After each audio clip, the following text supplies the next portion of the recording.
اپنی زندگی کو بامقصد بنائیے، دکھ و تکلیفوں میں دوسروں کے کام آنا سیکھیں، مثبت سوچ اپنائیے۔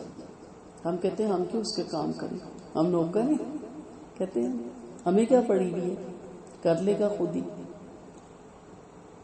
اب تو بہت زیادہ انٹرنیٹ پہ بھی کام ہو رہا ہوتا ہے، بہت بکس میں بھی لکھا جاتا ہے کہ نیکی پلٹ کے آپ کے پاس آتی ہے۔ آپ نے کسی کے ساتھ اچھا کیا ہوتا ہے، آپ کے ساتھ ضرور اچھا ہوتا ہے۔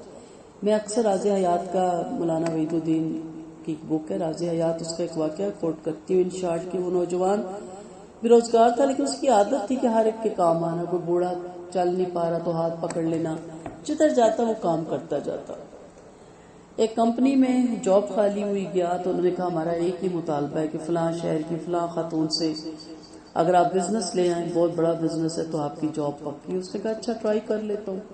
ٹکٹ لیا، ٹرین پکڑی، ایز یوزل اس نے نیکیاں کرنی شروع کر دی۔ ٹرین میں ایک بزرگ عورت آ کے سوار ہوئی، اس نے ہاتھ پکڑ کے بٹھایا، راستے میں بھی ان کے لیے چائے پانی کرتا رہا، ان کا خیال رکھتا رہا۔ اور اس کے بعد اس نے کہا اس شہر کیوں آ رہے ہیں، جس میرے شہر میں، اس نے کہا کہ جس طرح فلاں فلاں جاب ہے، یہ ساری بات بھی بتا دی۔ جب وہ اتری تو اس نے اپنا کارڈ دیا اور کہا کہ اپنا بھی کارڈ دے دو، تم نے میری بڑی خدمت کی ہے۔ گھر جا کے اس نے بیٹی کو وہ کارڈ دیا۔ فون آیا، اب یوں بیٹھا اسٹیشن پہ ہی سوچ رہا تھا کہ پہلے ہوٹل ڈھونڈوں، پھر بعد میں اس خاتون کا پتہ ڈھونڈوں گا۔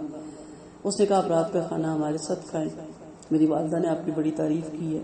اس نے کہا بعد میں ہوٹل ڈھونڈوں گا، چلو سیدھا پہلے وہیں جاتا ہوں۔ ان کے گھر جاتا ہے، کھانا کھاتا ہے، پوچھتی ہے اس شہر میں کیوں آئے ہو، وہ سارا بتاتا ہے۔ تو کہتی ہے اپنے ایم ڈی کو فون کر کے کو آپ کی جاب پکی۔ تو اس نے کہا آپ یہ کیوں کہہ رہی ہیں؟ اس نے کہا جس خاتون کے پاس اس نے بھیجا وہ میں ہی ہوں، تو میں ابھی آپ کو اپنا سارا بزنس دیتی ہوں۔ یہ اوریجنل واقعہ ہے، کہانیاں نہیں ہیں۔ اس نے وہاں سے فون کیا، اس نے کہا جی میں نے بزنس دے دیا۔ اس نے کہا ابھی تو تم اترے ہو اسٹیشن میں، 4 گھنٹے ہوئے ہوں گے، 5۔ اس نے کہا جی ان سے بات کریں، میں ان کے پاس بیٹھا۔ تو یہ بتاتا ہے یہ واقعہ کہ نیکیاں رائیگاں نہیں جاتی۔ پتہ نہیں کس نے دامن اٹھا کے دعا دی ہوگی، کس نے جھولی اٹھا کے کہا ہوگا کہ اللہ تیری ہر وش پوری کرے۔ دیتے ہیں نا لوگ، تو کرتے جایا کریں نیکیاں، کبھی رکا نہ کریں۔ اس لیے نہیں کہ میں تب نیکی کروں گی کہ کوئی مجھ سے نیکی کرے گا۔ میرا ایک اسی پہ اس نے اخلاق پہ لیکچر، اس پہ یہی ہے کہ اصولی اخلاق نہیں، حقیقی اخلاق اپنائیں۔ یہ اصولی اخلاق ہے کہ آپ اچھی ہیں تو میں بھی اچھی، آپ میرے کام آئی تو کل میں بھی آپ کے کام آ جاؤں گی۔ حقیقی اخلاق یہ ہے کہ آپ نہ بھی میرے کام آئے، مجھے ہر وقت آپ کے کام آنا چاہیے۔ ایسے لوگ کی زندگی میں کامیاب ہوتے ہیں۔ تو کسی کے کام آ کر جو سچی خوشی اور اطمینان حاصل ہوتا ہے، اسے ساری دنیا کی دولت کے عوض بھی نہیں خریدا جا سکتا۔ محبت کو پروان چڑھائیے اور اللہ تعالیٰ کی شکر گزار بندے بنیے، کیونکہ قرآن میں آتا ہے نا جو تعداد میں ہمیشہ قلیل ہی ہوتے ہیں، بڑے کم ہوتے تھے۔ اللہ نے کہا میرے شکر گزار بندے، کیونکہ شکر کا مفہوم ہی نہیں ہم سمجھتے۔ انسان کی جن صفات کو اللہ تعالیٰ نے بہت پسند فرمایا، ان میں ایک اللہ تعالیٰ کا شکر گزار رہنا بھی ہے۔ شکر کے اصلی معنی اعتراف نعمت۔ تھوڑا سا دیکھ لیتے نا کہ شکر کسے کہتے ہیں۔ پہلے اعتراف تو کریں کہ ہاں میرے پاس اللہ کی دی ہوئی زندگی پاؤں کے نخون سے لے کے سر کے بال تک موجود ہے، اور پھر احسان مندی کے اس میں آتا ہے کہ اللہ تیرا شکر کہ میری دونوں آنکھیں ہیں، ایک نہیں، کچھ کی دونوں بھی نہیں، ایک اس کی ایک ہے، میرے دونوں پاؤں، میری دونوں ٹانگیں، میرے دونوں ہاتھ۔ بہت دنیا میں ایسے لوگ ہیں، ہم تو گھر پہ بیٹھے رہتے نا، سب کچھ اچھا لگتا ہے۔ آپ جائیں ذرا پیرالائز ہاسپٹلس میں جائیں، معذوروں کے جو ہیں وہاں جائیں، پھر آپ کو پتہ چلے گا کہ سیدھا چلنا اور سیدھا بات کرنا کیسا لگتا ہے۔ اور یہ جو ذہنی معذور ہوتے ہیں یہ کیسے ہوتے ہیں، کیسے بات کرتے ہیں، لوگ ہنستے ہیں ان کی باتوں پہ۔ توبہ استغفار کرنی چاہیے، انہیں نہیں پتا ہوتا ہم کیا بول رہے ہیں، آپ کو تو پتا ہے نا، اب باشعور ہے۔ بہرحال تو شکر کے اصلی معنی کیا ہے؟ اعتراف نعمت اور احسان مندی کے۔ جو انعامات اللہ تعالیٰ نے مومنوں کو آخرت میں عطا فرمائے ہیں، ان کے علاوہ اس دنیاوی زندگی میں بھی اللہ تعالیٰ نے انسان کو اتنی زیادہ نعمتوں سے نوازا ہوا ہے کہ اگر ہمیں اس کا صحیح ادراک ہو جائے تو ہمارے جسم کا روحا شکر ادا کرنے میں لگ جائے۔ جن نعمتوں کو ہم بالکل معمولی سمجھتے ہیں نا، وہ بھی اگر چھن جائے اللہ نہ کرے تو پتہ چلتا ہے کہ کتنی بڑی دولت تھی. ذرا سی بھی تکلیف ایک ناخون پہ بھی ہو جائے نا، آٹا نہیں گوندتا. بندہ کسی کو کہتا ہے آٹا گوند دو، آٹا گوند دو، کیا جی میرے ناخون میں درد. اور انسان کیا کہتا ہے، اللہ کرے جلدی جلدی ناخون صحیح ہو، محتاجی ہو گئی، ہر ایک کی منتیں کرنی پڑ گئی. لگتا ہے نا پھر اس وقت کہ یہ ناخون بھی کتنا اچھی نعمت ہے، اگر اسے بھی تکلیف میں مبتلا کر دے اللہ تو اب کتنے محتاج ہو جاتے ہیں. شکر کا لفظ کسی کی طرف ان کی خوبیوں اور ان کمالات کے اعتراف کے موقع پہ بولا جاتا ہے جن کا فیض آدمی کو پہنچ رہا ہو. شکر آپ اس کا ادا کرتے ہیں جس نے آپ پر احسان کیا ہوتا ہے. تو ایک لمحے کو سوچیں کہ اللہ تعالیٰ کی ان خوبیوں کا اعتراف اور وہ تمام احسانات، وہ کمالات جن کا ہمیں بھی فیض پہنچ رہا ہے. کبھی سوچیں، میں سانس آرام سے لے رہی ہوں، کبھی سوچا وہ بھی ہیں جنہیں آکسیجن لگی ہوئی ہے. میں چل رہی ہوں، کبھی سوچا کہ وہ بھی ہے جو بساکیوں پہ ہم بیزاری سے چل رہے ہیں، منہ بنائے ہوئے چل رہے ہیں، لاچاری سے چل رہے ہیں، ایسے ہی مایوس ہے. بھائی کیا ہوا ہے، کیوں ایسے چل رہے ہیں؟ دل بڑا تنگ ہے، دل بڑا اداس ہے، دل بڑا مایوس ہے. کیوں بھائی؟ تیز چل سکتے تو چلیں، کیوں نہیں چل رہے؟ کچھ کریں. ہر آنے والا دن آپ کو یہ میسج دیتا ہے کہ کچھ کریں. سورۃ نساء آیت نمبر 147 میں اللہ تعالیٰ فرماتے ہیں، آخر اللہ کو کیا پڑی ہے تمہیں خواہ مخواہ سزا دے اگر تم شکر گزار بندے بنو اور ایمان کی روش پہ چلو. نہ شکرہ پن جو انسان ہے وہ مشکلات کو سامنے لاتا ہے. سمپل سی بات ہے، گھر میں سکون ہے، سب ہے، میاں نے اپنی بہن کو کچھ دے دیا، بس ہمیں تکلیف ہو گئی، ہم نے چور چور چور چور شروع کر دی، جھگڑے شروع کر دی، یا نند آ گئی رہنے، اس کا دل کیا بھائی کے پاس آنے کی، ہم نے منہ بنا لیا. ہسبینڈ دیکھ رہا ہوتا ہے کہ میں اس کے لیے کیا کچھ کرتا ہوں اپنے بچوں کے لیے. آج میری بہن یا میری والدہ آ کے بیٹھ گئی ہے تو اس کو اتنا مشکل ہو گیا، وہ اس کا دل آپ سے دور ہونا شروع ہو جاتا ہے. ایک مثال سے سمجھا رہی ہوں، وہ پیچھے ہٹنا شروع ہو جاتا ہے. پھر وہ اتنی توجہ نہیں دیتا کیونکہ اس کے دل میں وہ گرا لگ جاتی ہے کہ اس سے اتنا بھی نہ ہوا کہ میری ماں آئی تھی تو کھلے ماتھے سے ملے، بلکہ ایکسٹرا ملنا چاہیے نا. وہ ایک الگ لیکچر ہے کس طرح ملنا چاہیے، لیکن اس طرح نہ شکرہ پن ہے نا جو یہ انسان کو نعمتوں سے دور کرتا ہے. مثلا ایک کام والی ہے، کوئی میڈ ہے، اس کو آپ اپنا سوٹ دیتی ہو تو اس دن پہن کے آ جاتی ہے. آپ ہمیشہ اچھا سوٹ اسی کے لیے رکھتے ہیں کیونکہ نعمتوں کی بقا شکر میں. آپ کہتی ہے وہ پہنتی ہے، میرا دل خوش ہوتا ہے. اور اگر پتہ چلے کہ اس نے باہر پھینک کے چلی گئی، باہر نکلے تو کوڑے دان میں پھینک گئی، یا آگے اس نے کسی اور کو دے دیا، تو آپ کہتے ہیں اندر نہیں اس کو دوں گی، اس کو قدر ہی نہیں ہے. یہی معاملہ اللہ کے ساتھ بندے کا ہے. جب اس جوانی کا، اس صحت کا، اس پیروں کا، ہاتھوں کا قدر نہیں ہوتی نا، پھر وہ چھنتی ہے. کیونکہ آپ نے دیکھا بعض کتنے بڑے بڑے ایج کے، 95 تک کی ایج کی میری اپنی کچھ دوست ہیں یار، صحیح چلتی ہیں، کوئی لاٹھی پہ نہیں ہے، ابھی بھی کینیڈا امریکہ آرام سے جاتی ہیں، اور کچھ 45 55 کی لاٹھی پہ آ جاتی ہیں. نہ قدری مت کریں. کہنے کا مطلب یہ نہیں کہ انہوں نے نہ شکرہ پن کیا ہوگا، کوئی اور بھی وجہ ہو سکتی ہے.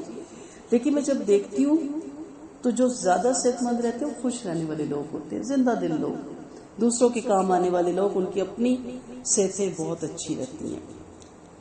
تو آیت کا مطلب یہ ہے کہ اگر تم اللہ تعالیٰ کے ساتھ احسان فرموشی اور نمک حرامی کا رویہ اختیار نہ کرو بلکہ صحیح طور پر اس کے احسان مند بن کے رہو تو کوئی وجہ نہیں کہ اللہ تعالیٰ خواہ مخواہ تمہیں سزا دے.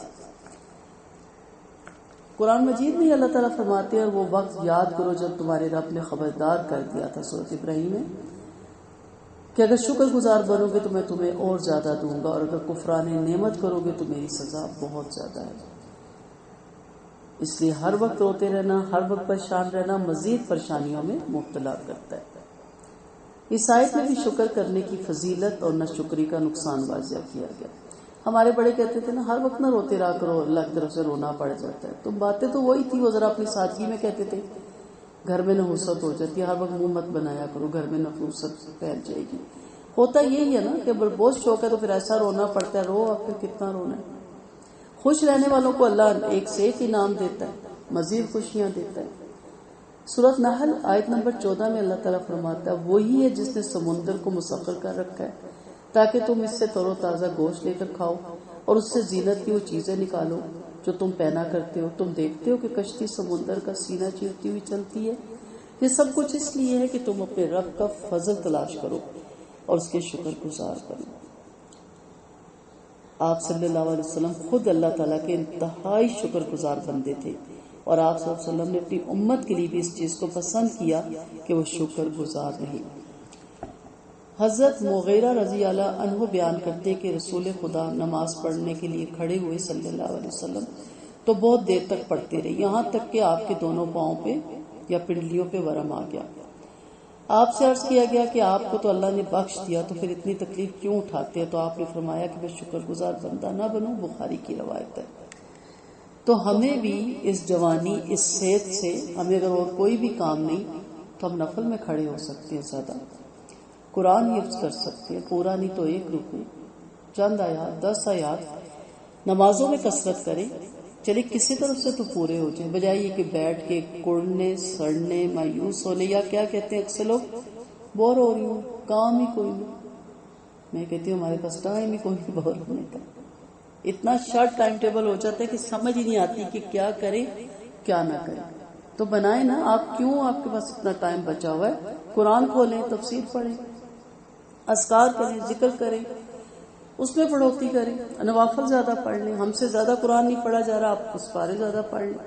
آپ اس طرف سے آگے چلے جائیں نا. نہیں، ہم نے تو بیٹھ کے صرف یہ سوچنا ہے بڑی بور ہو رہی ہوں، بڑی بوری والی لائف ہے، بڑا ہی دل تنگ ہے.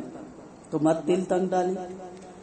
حضرت انس بن مالک بیان کرتے ہیں کہ رسول خدا صلی اللہ علیہ وسلم نے فرمایا کہ بے شک اللہ تعالیٰ اس بندے سے راضی ہو جاتا ہے جس کی حالت یہ ہے کہ جب کھانا کھاتا ہے تو اس پر خدا کا شکر ادا کرتا ہے اور جب پانی پیتا ہے تو خدا کا شکر ادا کرتا ہے.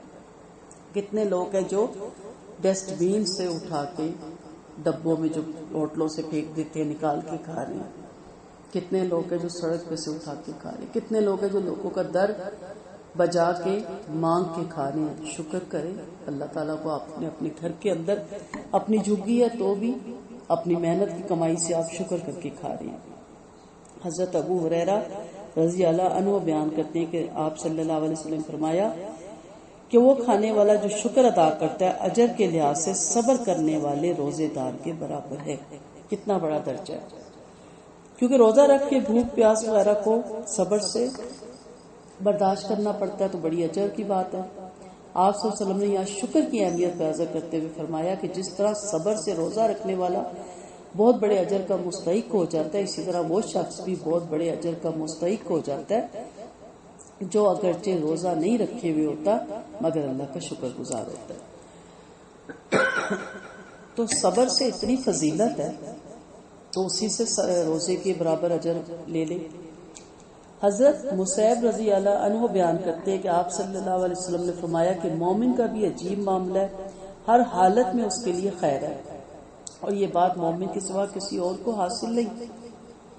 اگر اسے خوشی ملے تو وہ شکر کرتا ہے اور اس میں اس کے لیے بھلائی ہوتی ہے، اور اگر اس پہ کوئی مصیبت آئے تو صبر کرتا ہے، اس میں بھی اس کے لیے بھلائی ہوتی ہے. تو آپ اور میں اس خیر سے پھر کیوں محروم ہیں؟ ہمیں بھی دونوں میں سے ایک حالت تو رہتی ہے نا ہماری، یا ہم غم میں ہوتے ہیں یا ہم خوشی میں ہوتے ہیں. زیادہ خوشی میں ہی ہوتے ہیں، غم کے دن اور غم کی راتیں ویسے ہی لمبی لگتی ہے. تو خیر ہی خیر ہے، ہر کام میں خیر ہے، ہر کام میں خیر ڈھونڈے، اس بھلائی سے اپنے آپ کو محروم نہ کرے. حضرت ابن عباس رضی اللہ عنہ بیان کرتے کہ آپ صلی اللہ علیہ وسلم نے فرمایا کہ 2 نعمتیں ایسی ہیں کہ بہت سے لوگ ان کے معاملے میں فریب کھاتے ہیں. وہ 2 نعمتیں تندرستی اور فراغت ہے. ہاسپٹلس کا کبھی کبھی وزٹ کیا کریں. لوگ بیڈوں پہ پڑے پڑے اکتا گئے کتنے سالوں سے. گھروں میں اب تو وینٹیلیٹر پہ لوگ پڑے ہوتے ہیں، دیکھ کے گھبراہٹ ہوتی ہے. یہ بیچارے کب سے ان کی کروٹیں بھی دوسرے بدلتی ہیں. انسان نے کوئی دینی کام کرنا ہو یا دنیاوی، 2 چیزوں کی لازماً ضرورت پڑتی ہے، ایک صحت اور دوسرا وقت. کیونکہ جب بیماری آ دبوچے یا ذمہ داریوں کی بھرمار ہو جائے تو وقت نکالنا مشکل ہو جاتا ہے. پھر انسان کوئی خاص کام کرنا چاہے بھی تو نہیں کر سکتا. کیونکہ اس کے بس میں نہیں ہوتا اس کو کرنا. لہٰذا جس شخص کو صحت اور فراغت حاصل ہو اور وہ انہیں اپنی کسی اچھے کام پہ صرف کرنے کے بجائے اس نے ضائع کر دے، وہ آپ صلی اللہ علیہ وسلم کے فرمان کے مطابق فریب خوردہ شخص ہے. صحت اور فراغت کی حالت میں انسان اس گمان میں رہتا ہے کہ شاید ان دونوں نے اب کبھی ساتھ نہیں چھوڑنا. حالانکہ صبح شام کا تجربہ بتاتا ہے کہ انسان کو پتہ بھی نہیں چلتا اور یہ دونوں نعمتیں اچانک اس کا ساتھ چھوڑ کر علیحدہ ہو جاتی ہیں. لہٰذا جو ان کی قدر نہیں کرتے ان کے حاصل ہونے کی صورت میں اللہ کا شکر ادا کرتے ہوئے انہیں اپنے بھلے کے لیے استعمال نہیں کرتے، وہ نقصان اٹھاتے ہیں. اس لیے ضروری نہیں کہ آپ کوئی بہت ہی بڑا ہی کام کر کے معاشرے کا ایک اہم رکن بنیں گے. ان دونوں چیزوں کو وقت پہ استعمال کرنا. جیسے میں نے ابھی کہا نا، گھریلو خواتین ہیں، ہم ہاؤس وائف ہیں، اپنی عبادت میں بڑھوتری کر لیں، اذکار میں بڑھوتری کر لیں، گھر کو بہتر طریقے سے مینج کر لیں، ہر طرح سے ان دونوں چیزوں کو استعمال کریں. جیسے شروع میں بھی میں نے کہا کہ نیکی پلٹ کے واپس آتی ہے. آج آپ جوانی میں اپنی صحت میں اپنی فرصت میں دوسروں کے کام آئیں، کل خدا نہ خواستہ ہمیں ضرورت پڑی تو 10 لوگ آگے بڑھیں گے ہمارے کام کرنے کے لیے. آج اگر ہم ڈنڈی مارتے ہیں، ہم سائڈ مار جاتے ہیں، تو کل ہمارے پاس بھی ایک ویسا وقت آئے گا کہ ہم کہیں گے دیکھو میں اتنی مشکل میں تھی، کوئی میرے کام ہی نہیں آیا. تو پھر ضمیر بتائے گا کہ آپ کتنا دوسروں کے کام آتے تھے. آپ اتنا دوسروں کے کام آئے کہ اللہ نہ کرے زندگی میں کبھی آپ کو ضرورت پڑ جائے تو سمجھ نہ آئے، اتنی دنیا آ جائے کہ ہمیں کام دیں کہ آپ کو پتہ نہ چلے کس کو دیں اور کس کو نہیں. اور یہ ہوتا ہے، میں زندگی میں دیکھتی ہوں ایسے لوگوں کو کہ اور ان کو جب ضرورت پڑتی ہے تو 10 لوگ پہلے کھڑے ہوتے، نہیں جی ہم آپ کے کام آئیں گے. یاد رہتا نا کہ اس نے اتنے مشکل وقت میں میرا ساتھ دیا تھا. تو ان دونوں وقت کو بجائے کڑنے میں، سڑنے میں گزارنے میں، اچھے وقت میں ان کو استعمال کیجیے. حضرت انس بن مالک رضی اللہ عنہ بیان کرتے ہیں، انہوں نے سنا کہ ایک شخص نے حضرت عمر بن خطاب کو سلام کیا. انہوں نے اسے سلام کا جواب دیا، پھر فرمایا تم کیسے ہو؟ اس نے عرض کیا کہ میں آپ کے سامنے خدا کا شکر ادا کرتا ہوں. اس پر حضرت عمر نے فرمایا یہی وہ بات ہے جو میں تم سے چاہتا ہوں، یعنی یہی کہ تم اللہ کا شکر ادا کرو. لغت میں شکر کے اصلی معنی یہ ہے کہ جانور میں تھوڑے سے چارہ ملنے پر بھی تر و تازگی پوری ہو اور دودھ زیادہ دے. یعنی ہر حال میں آپ شاکارا روٹ ہے نا، اس کا شین قافرہ شاکارا، وہ اٹھنی جو کم چارہ کھا کے بھی زیادہ دودھ دیتی ہے. اللہ نے ہمیں کم نہیں دیا، ہم زندگی کو دیکھنے لگ جائے تو بہت ہے، لیکن اگر بظاہر دنیا کی نعمتیں ہمیں کم بھی ملی ہے لیکن شکر بھرپور ادا کرنا. کس چیز کا؟ کہ میں زندہ ہوں اور ابھی میں اپنے گناہوں کی معافی مانگ سکتی ہوں، ابھی میں گناہوں کو دھو سکتی ہوں، ابھی میں نیکیوں کو بڑھا سکتی ہوں، اس کے بڑھوتری کے کام کر سکتی ہوں، ابھی میں اپنے اذکار، اپنے قرآن، اپنے جو بھی معاملات ہیں درست کر سکتی ہوں، ابھی میرے پاس زندگی ہے. کتنے ہی لوگ ہیں جو زندگی کو ترستے ہیں، بہت لوگ ہیں. اس سے انسانوں کے محاورے میں یہ معنی پیدا ہوتا ہے کہ کوئی کسی کا تھوڑا سا بھی کام کر دے تو دوسرا اس کی پوری قدر کرے. اب اللہ نے تو، پھر میں بار بار اس پوائنٹ پہ کیوں آتی ہوں کہ اللہ نے تو سب کچھ ہی دے رکھا ہے، تھوڑے کی تو وہاں بات ہی نہیں ہوتی. اب یہ قدر شناسی ترین طریقوں سے ہوتی ہے، دل سے، زبان سے اور ہاتھ پاؤں سے. یعنی دل سے اس کی قدر شناسی کا جذبہ ہو کہ ہاں یہ جو میں بیٹھی ہوں، یہ جو میں بول رہی ہوں، یہ جو میں چل رہی ہوں، یہ جو میں کھڑی ہوتی ہوں، یہ میری زبان اندر باہر جو موو ہوتی ہے، یہ میرے کان، زبان، یہ سب اس کا دیا ہوا بہت بڑا انعام ہے، بہت بڑا عطیہ ہے. بہرے پریشان ہو کے دیکھتے ہیں سب کی طرف، انہیں سجائی نہیں دے رہا ہوتا ہے سب کیا ٹاپ کر رہے ہیں، کس بات پہ کہکا لگا رہے ہیں، کس بات پہ چپ ہے. گنگے پریشان ہو کے دیکھتے ہیں کہ ہماری بات نہیں کوئی سمجھ پا رہا. نبینا، انہیں تو کلر ہی نہیں کوئی پتا ہوتا. پھر زبان سے اس کے کاموں کا اقرار ہو، دل سے الحمدللہ. کیسے ہیں؟ اللہ کا شکر. ہم کہتے کیسے ہیں؟ جی رہے ہیں. لاسٹ میں کسی نے کہا میں بڑا تنگ ہوں. کیا ہوا بیٹا؟ فون کرو تو آگے سے کہتے ہیں ہاں زندہ ہے. تو زندہ ہی ہونا بھائی. کہتے میں فون ہی نہیں کرتا، الٹا مجھے مایوس کر دیتے. بھائی زندہ ہیں تو جی کے بتائیں، زندہ ایسے بولتے ہیں. جی رہے ہیں، تمہیں کیا ہے، تم مزے کرو. یہ کیسی ٹاک ہے؟ کاروبار کیسا جا رہا ہے؟ ہاں چل ہی رہا ہے، تمہیں بڑی فکر ہے میری، میں کیسے چلا رہی، یعنی آگے سے ایسی مایوسی والی باتیں، سر اٹھا کے کہ الحمدللہ، اللہ کا شکر، اللہ کا کرم، سب ٹھیک ہے. تو یہ دل سے اقرار ہوگا نا تو پھر زبان سے بھی صحیح ہوگا نا. اور اس کے ہاتھ پاؤں سے ان کاموں کے جوابات میں ایسے افعال صادر ہوں جو کام کرنے والے کی بڑائی کو ظاہر کرے. یہ ہاتھ اور پیر غلط کاموں میں نہ لگ رہے ہو، ان ہاتھوں پاؤں کو، زبان کو، آنکھوں کو، کان کو اس کے کام میں لگائیں. تو ان کانوں کا کیا فائدہ جو اس کا قرآن ہی نہیں سننا چاہتے. موسیقی روح کی غذا لگتی ہے، کانوں کو بڑا بھلا لگتی ہے اس کی آواز، نعوذ باللہ، اور قرآن اچھا ہی نہیں لگتا. اس زبان کا کیا فائدہ جو قرآن کی قرات ہی نہ کرے، جو اچھا ہی نہ بول سکے، جو ایسا بولے کہ دوسرے کا دل چیر کے رکھ دے. ان ہاتھوں کا کیا فائدہ جو نیکی کے کاموں کی طرف نہ بڑھے اور ظلم کی طرف بڑھے. ان قدموں کا کیا فائدہ جو اس کی مسجد کی طرف نہ جائیں، اس کے دین کی طرف نہ جائیں، الٹے کاموں، گناہوں کے کاموں کی طرف بڑھ کے جائیں. بتائیں اس دل کا کیا فائدہ جس میں وہی نہیں بستا. اس پہ بھی میں آپ کو بتاؤں گی وہ کون لوگ ہوتے ہیں جن کے دل میں رب بستا ہے، جب نہیں بستا. تو کیا فائدہ، یہ آپ شکر ادا کریں. شکر تو تب ادا ہوگا کہ دینے والے کی کبریائی، اس کی بڑائی ہر بات میں ظاہر ہوگی. اقسام شکر ہے، انشاءاللہ یہ لیکچر آگے جاری رکھیں گے. آج ٹائم کافی ہو گیا، پھر میں آپ کو بتاؤں گی اس کی کتنی اقسام ہیں. بس خوش رہیں اور دوسروں کو خوش رکھنے کی عادت ڈالیں. اللہ تعالیٰ آپ سب کا حامی و ناصر ہو. سبحانک اللہم و بحمدک، نشہد ان لا الہ الا انت، نستغفرک و نتوب الیک. السلام علیکم ورحمۃ اللہ وبرکاتہ.